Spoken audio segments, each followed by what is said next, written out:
ಹಿರಿಯೂರಿನಲ್ಲಿ ಕರ್ನಾಟಕ ಸರ್ಕಾರ ಕೃಷಿ ಇಲಾಖೆಯ ಕೇಂದ್ರ ಕಚೇರಿಯಿಂದ ಆಗಮಿಸಿದ್ದ ಕೃಷಿ ಇಲಾಖೆಯ ಜಾಗೃತ ದಳ ಅಪರ ಕೃಷಿ ನಿರ್ದೇಶಕ ಡಾಕ್ಟರ್ ಅನೂಪ್ ಚಿತ್ರದುರ್ಗ ಜಿಲ್ಲೆಯ ಹಿರಿಯೂರು ತಾಲೂಕಿಗೆ ದಿಢೀರ್ ಭೇಟಿ ನೀಡಿ ತಾಲೂಕಿನ ವಿವಿಧ ಕೃಷಿ ಪರಿಕರಗಳ ಮಾರಾಟ ಮಳಿಗೆಗಳಿಗೆ ಭೇಟಿ ನೀಡಿ ಪರಿಶೀಲನೆ ನಡೆಸಿದರು. ಹಿರಿಯೂರು ನಗರದ ಹುಳಿಯಾರ್ ರಸ್ತೆಯ ರಸಗೊಬ್ಬರ, ಕೀಟನಾಶಕ ಮಾರಾಟ ಮಾಡುವ ಸುಗ್ಗಿ ಟ್ರೇಡರ್ಸ್ ಅಂಗಡಿಗೆ ಭೇಟಿ ನೀಡಿ ಸಮಗ್ರವಾಗಿ ಪರಿಶೀಲನೆ ಮಾಡಿದರು. ಈ ವೇಳೆ ಹಲವು ಲೋಪದೋಷಗಳನ್ನು ಪತ್ತೆ ಮಾಡಿದ್ರಲ್ಲದೆ ರೈತರಿಗೆ ಯೂರಿಯಾ ಮತ್ತು ಇತರೆ ರಸಗೊಬ್ಬರಗಳನ್ನು ನಿಗದಿತ ದರಕ್ಕಿಂತ ಹೆಚ್ಚಿನ ದರಕ್ಕೆ ಮಾರಾಟ ಮಾಡುತ್ತಿರುವ ಅಕ್ರಮಗಳನ್ನು ಗಮನಿಸಿದ್ದಾರೆ. ಸುಗ್ಗಿ ಟ್ರೇಡರ್ಸ್ ರಸಗೊಬ್ಬರ ನಿಯಂತ್ರಣ ಆದೇಶ ಉಲ್ಲಂಘನೆ ಮಾಡಿದ್ದಾರೆ ಎನ್ನುವ ಹಿನ್ನೆಲೆಯಲ್ಲಿ ರಸಗೊಬ್ಬರ ಚಿಲ್ಲರೆ ಮಾರಾಟದ ಪರವಾನಗಿ ತಕ್ಷಣದಿಂದ ಜಾರಿಗೆ ಬರುವಂತೆ ರದ್ದುಪಡಿಸಿ ಎಂದು ಆದೇಶಿಸಿದ್ದಾರೆ. ಹಿರಿಯೂರು ತಾಲೂಕಿನ ಕೃಷಿ ಪರಿಕರ, ರಸಗೊಬ್ಬರ, ಜೈವಿಕ ಗೊಬ್ಬರ ಮಾರಾಟ ಮಳಿಗೆಗೆ ಭೇಟಿ ನೀಡಿ ದರಪಟ್ಟಿ, ದಾಸ್ತಾನು ಪ್ರಮಾಣ, ರೈತರಿಗೆ ಬಿಲ್ ನೀಡಿದ ಬಗ್ಗೆ, ಪರವಾನಗಿ ಪ್ರದರ್ಶಿಸಿದ ಬಗ್ಗೆ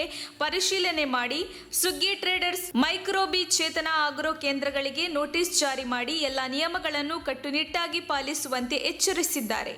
ಯಾವುದೇ ಚಿಲ್ಲರೆ ಅಥವಾ ಸಗಟು ರಸಗೊಬ್ಬರ ಮಾರಾಟ ಪರವಾನಗಿ ಹೊಂದಿದ ಕೃಷಿ ಪರಿಕರ ಮಾರಾಟಗಾರರು ದಾಸ್ತಾನು ಮತ್ತು ದರಪಟ್ಟಿ ಪ್ರದರ್ಶಿಸದೆ ರಸಗೊಬ್ಬರ ನಿಗದಿತ ದರಕ್ಕಿಂತ ಹೆಚ್ಚಿನ ಬೆಲೆಗೆ ರಸಗೊಬ್ಬರ ಮಾರಾಟ ಮಾಡುವುದು ಕಂಡುಬಂದಲ್ಲಿ ಅಥವಾ ಕೃತಕ ರಸಗೊಬ್ಬರ ಅಭಾವ ಸೃಷ್ಟಿಸಿದ್ದು ಕಂಡುಬಂದಲ್ಲಿ ಜಿಲ್ಲೆಯಾದ್ಯಂತ ಇನ್ನು ಅನೇಕ ರಸಗೊಬ್ಬರ ಮಾರಾಟ ಪರವಾನಗಿಯನ್ನು ಅಮಾನತು ಮಾಡಲು ಕ್ರಮ ವಹಿಸಲಾಗುವುದು ಎಂದು ಉಪ ಕೃಷಿ ನಿರ್ದೇಶಕ ಪ್ರಭಾಕರ್ ಮತ್ತು ಸಹಾಯಕ ಕೃಷಿ ನಿರ್ದೇಶಕಿ ಉಲ್ಬತ್ ಜೈಬಾ ಜೆ ತಿಳಿಸಿ ಎಚ್ಚರಿಸಿದ್ದಾರೆ. ವರದಿ ಮುರಳೀಧರನ್ ಆರ್, ಚಿತ್ರದುರ್ಗ.